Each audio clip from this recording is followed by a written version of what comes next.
Welcome to episode 3 of Breezy Takes Manhattan. Thank you so much for tuning into the show today.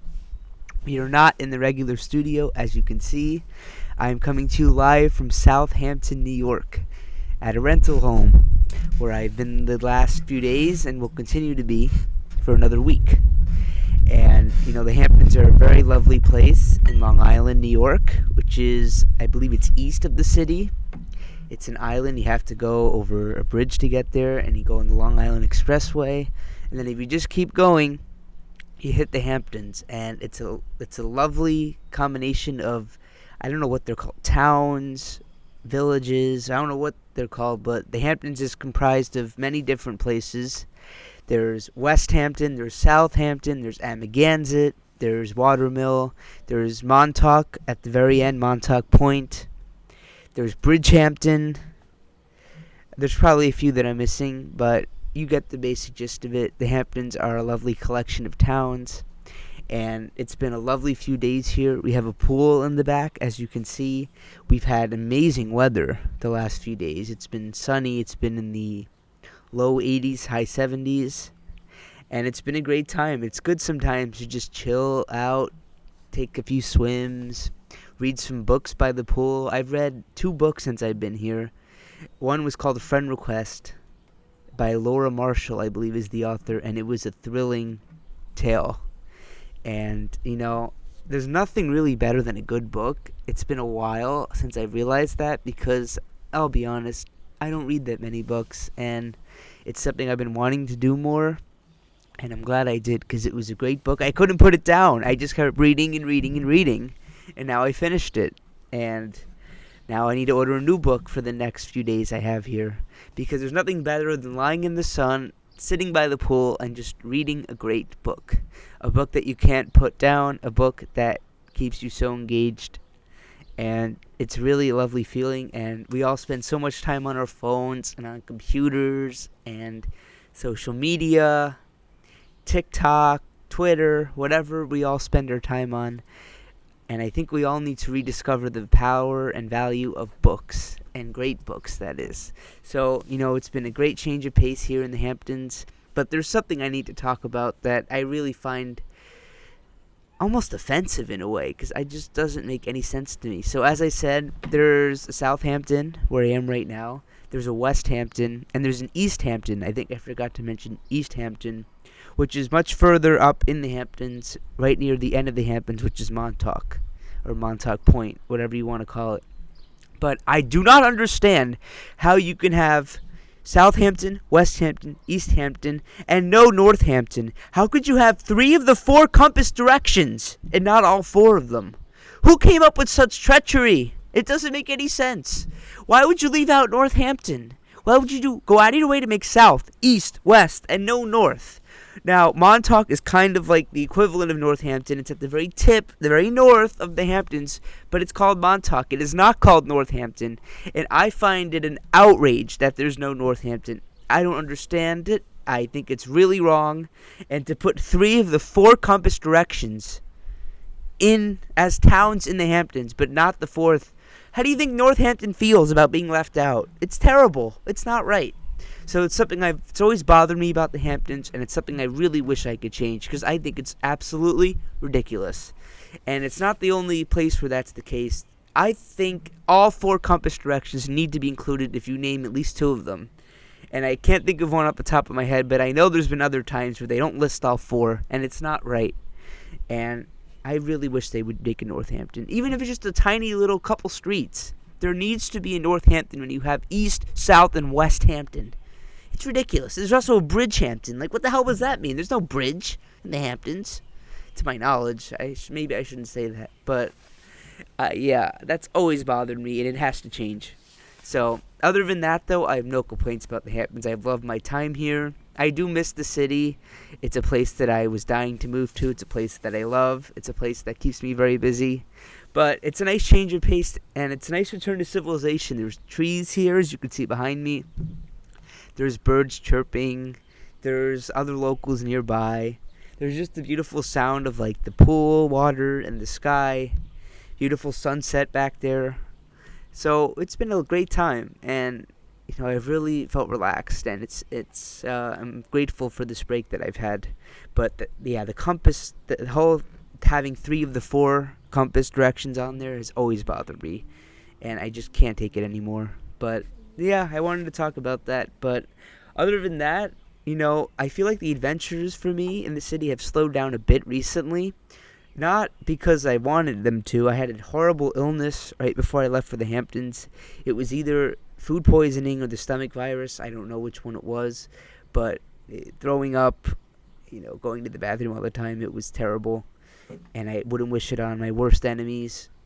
And I wish I knew what I had because, unlike in COVID when they had like the immunity test you could do months later, I don't think there's a way I can go back and see if I had food poisoning or if I had the stomach virus. So there's no way to know for sure. But what I do know, it was awful, and I'm glad that I'm past it now. It actually delayed my trip to the Hamptons by a few days, but I'm lucky I was able to get through it because it was really brutal.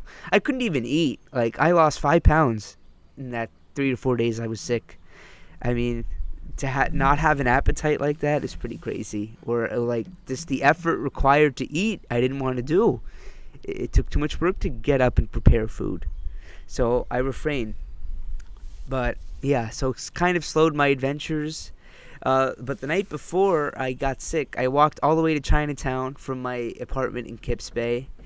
And I sat down to eat some Chinese food at a highly regarded place. I think it was called Joe Shanghai Restaurant in Chinatown.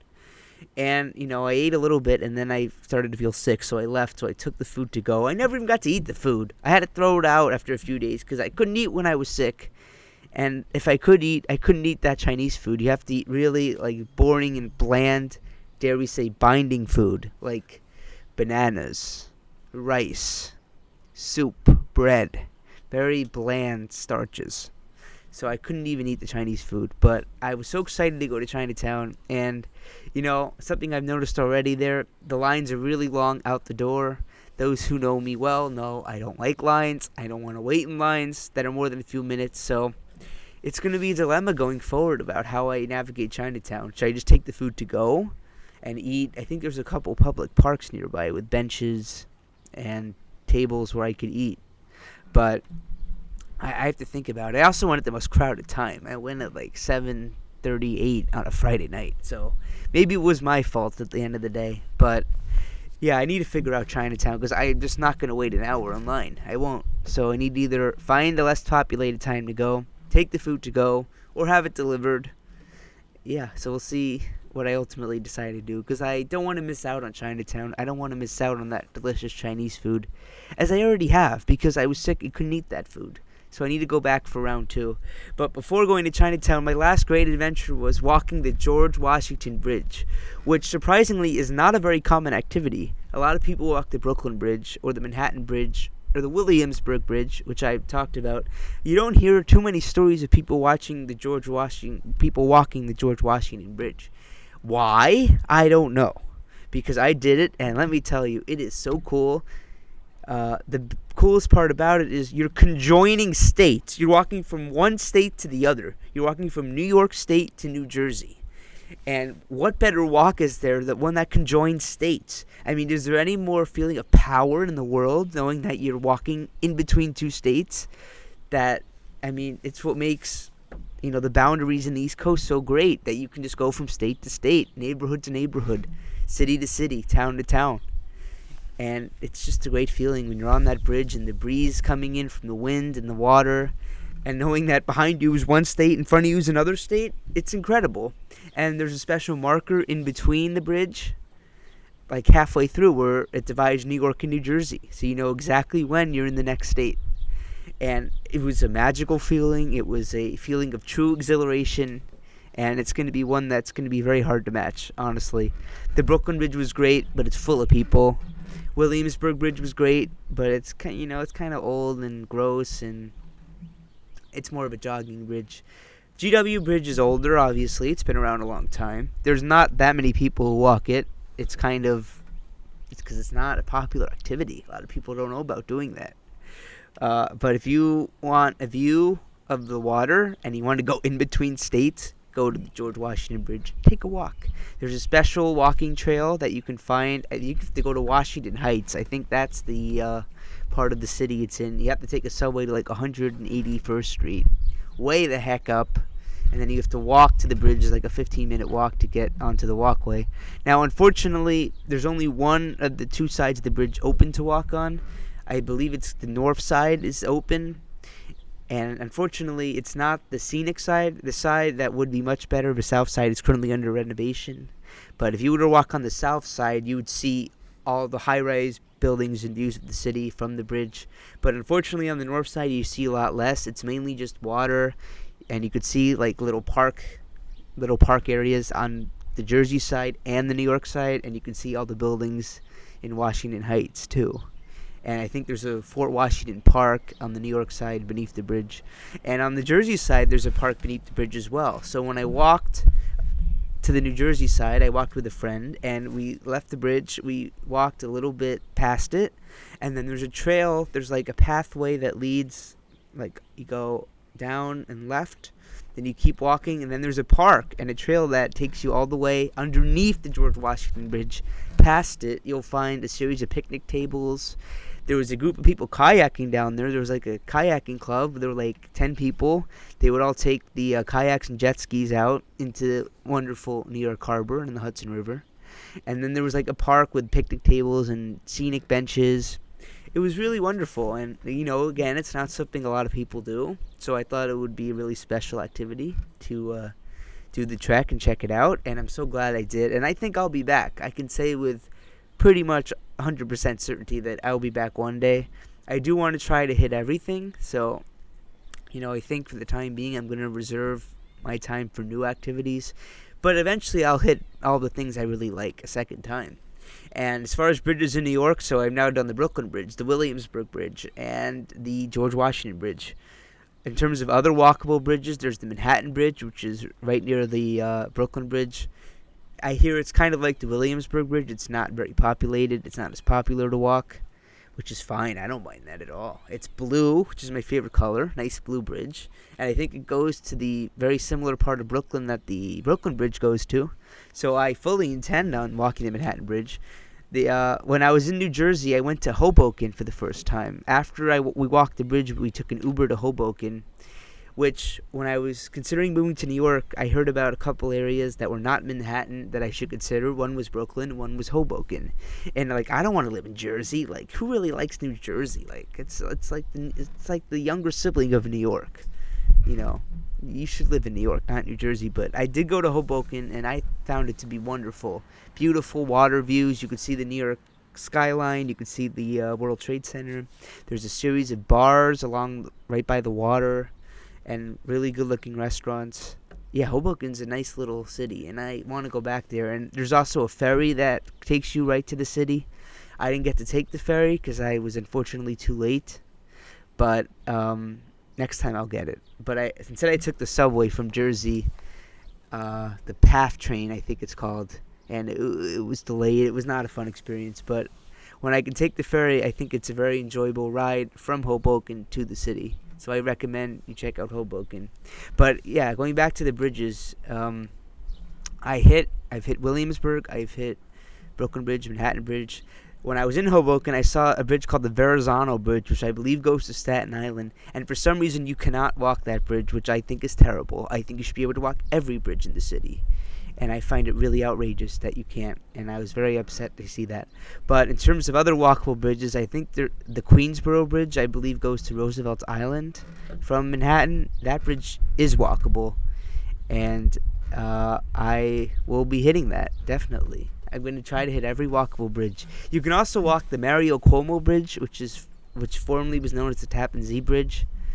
But that's really far. That's like in Nyack. It's like going towards the burbs of Westchester, New York, and I don't really know how to get there. So we'll see if I'm able to walk that one. I would have to take an Uber way out of the way to get there. So I don't think it's worth it. But the others, absolutely, I'm going to hit. And okay, so my computer's telling me it's going to run out of charge soon, so I need to get this segment in. The new food I'll be trying is beet salad, which is right here. Personally, I've always found beets repulsive. looking, smelling repulsive and disgusting, which is why I've never tried it. But there are some good health benefits to beet salad. They can help improve heart health, reduce inflammation, heart health that is, reduce inflammation, and lower blood pressure. They have a lot of fiber in it, which aids digestion and contributes to a healthy weight. And beets contain betalains, which are antioxidants that protect cells from damage and may reduce the risk of chronic disease. So there are a lot of benefits to beets that I've always found disgusting, but I'm going to try it now. Wish me luck.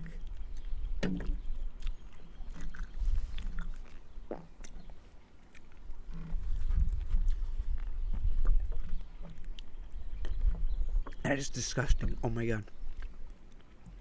That is so gross. Oh my god.